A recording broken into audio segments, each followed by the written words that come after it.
कहने को तो निशा और उषा दो जुड़वा बहनें, लेकिन उन दोनों में जमीन आसमान का अंतर था। एक बहुत ही गोरी थी और दूसरी काली। अरे उषा, तुम्हारा रंग तो इतना गहरा है, आगे जाकर तुम्हें शादी के लिए बहुत मुसीबतें आने वाली है। कुछ नहीं होगा, आगे का आगे देख लेंगे। अब इतना मत सोचो हमारे बारे में।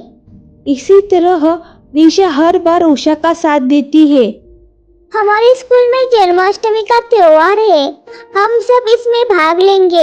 हाँ हाँ, मैं भी राधा बनूंगी। काली राधा। तू कैसे राधा बन सकती है? क्यों क्यों नहीं बन सकती है राधा? ये जरूर राधा बनेगी। इसी तरह निशा हमेशा उषा का साथ देती थी। दोनों के बीच गहरा प्यार जो था। इसी तरह एक दूसरे का साथ देते देते उषा और निशा बड़ी होती है। अब घर वाले उनके लिए रिश्ता ढूंढने लगते हैं। निशा, घर वाले शादी के लिए रिश्ता ढूंढ रहे हैं।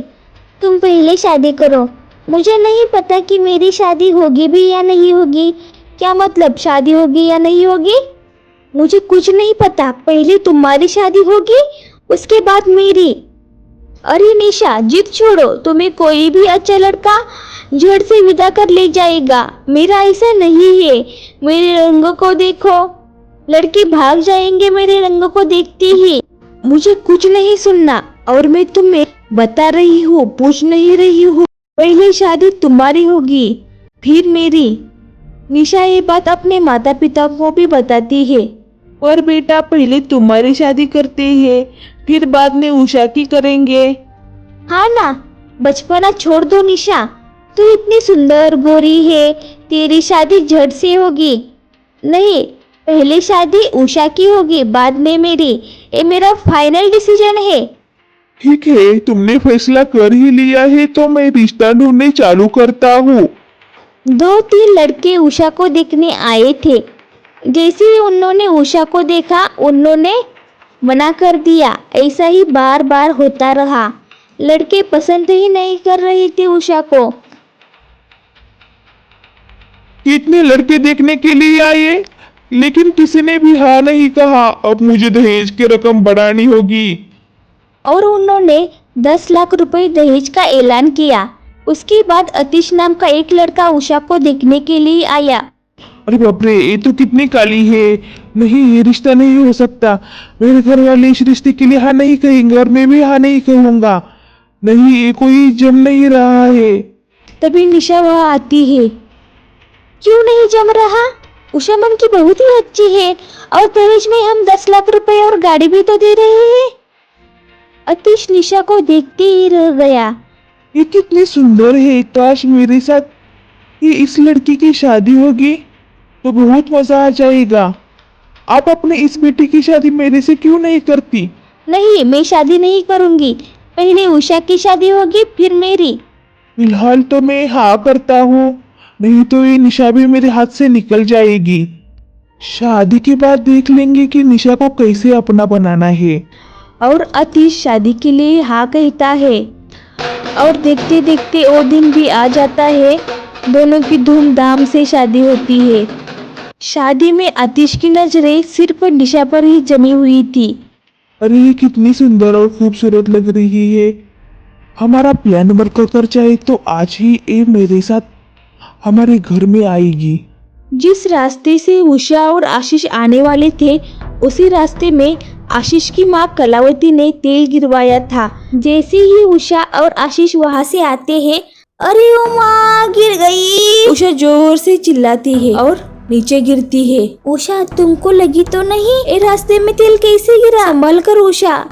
देखिए बहन जी, आज विदाई होना नामुमकिन है। तुम्हारी बेटी की सेवा वह कौन करेगा?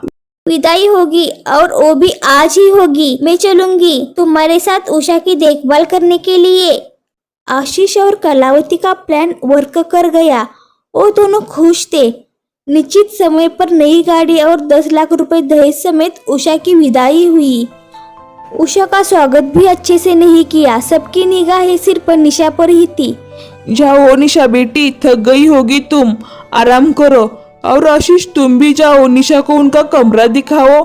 अरे कलावती, इतनी भी क्या जल्दी थी बेटी की शादी करने की? ये जो काली कलर उठा के ले आई, कुछ दिन और रुक जाती।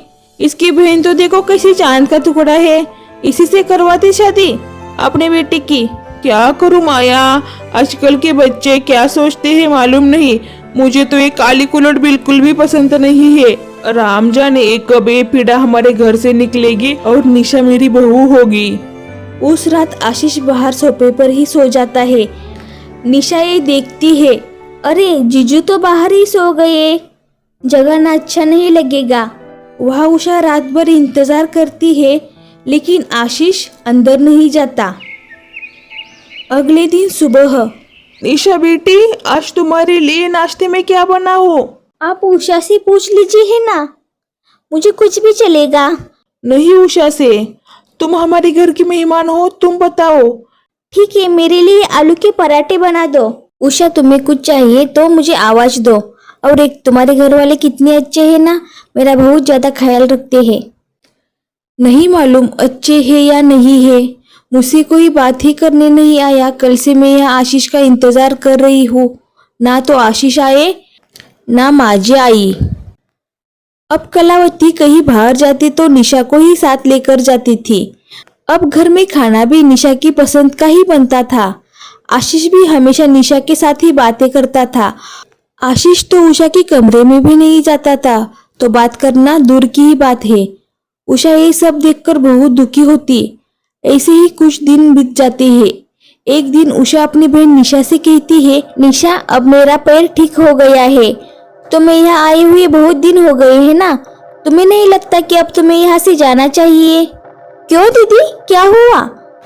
तुम्हें कोई तकलीफ है क्या मुझसे मैं यहाँ रुकी तो? वैसे भी मैं यहाँ तुम्हारी सास और जीजू के कहने पर ही रुकी हुई हो। उन्हें कोई तकलीफ नहीं है तो तुम्हें क्यों होगी? और मेरा मन होगा तभी मैं यहाँ से जाऊंगी।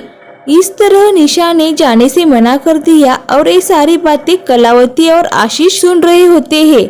वो मन ही मन बहुत खुश होते हैं। रात का समय, देखो माँ, मैंने कहा था ना, वैसे ही हमारा सारा प्लान वर्क कर रहा है। निशा पूरी तरह हमारे प्लान में फंस गई है। अब मुझे उस दिन का इंतजार है जिस दिन निशा मेरी हो जाएगी, और मुझे भी उस दिन का इंतजार है जिस दिन निशा मेरी बहू हो जाएगी। तभी वहाँ निशा पानी पीने के लिए आ जाती है और वो सारी बातें सुनती है। ये क्या मैं सुन रही हूँ? मुझे तो मेरे कान पर यकीन ही नहीं हो रहा है। मुझे ये सारी बातें उषा को बतानी चाहिए। निशा पहले उषा की माफी मांगती है और कलावती और आशीष के कारनामे उषा को बताती है, लेकिन उषा शांत रहती है और कहती है, हाँ, मुझे मालूम है सब, लेकिन अब मैं तुझसे बात नहीं करूँगी। इतने दिन से मैंने सब सहा, अब आगे भी सहूंगी। अब उषा और निशा एक घर में रहकर भी बात नहीं करती थी। निशा को अब मन ही मन पछतावा हो गया था कि जाने अनजाने में उसने अपनी बहन उषा का दिल दुखाया है। अगले दिन ही निशा हाथ में एक टूब लेकर आती है और कहती है, जीजू, मैं बहुत सुंदर हूँ ना, इसलिए मेरे ऊपर से आपकी निगाहें नहीं हटती ना। निशा ने हाथ में जो क्रीम थी उसमें से सारी क्रीम निकाली और अपने मुंह पर लगा ली।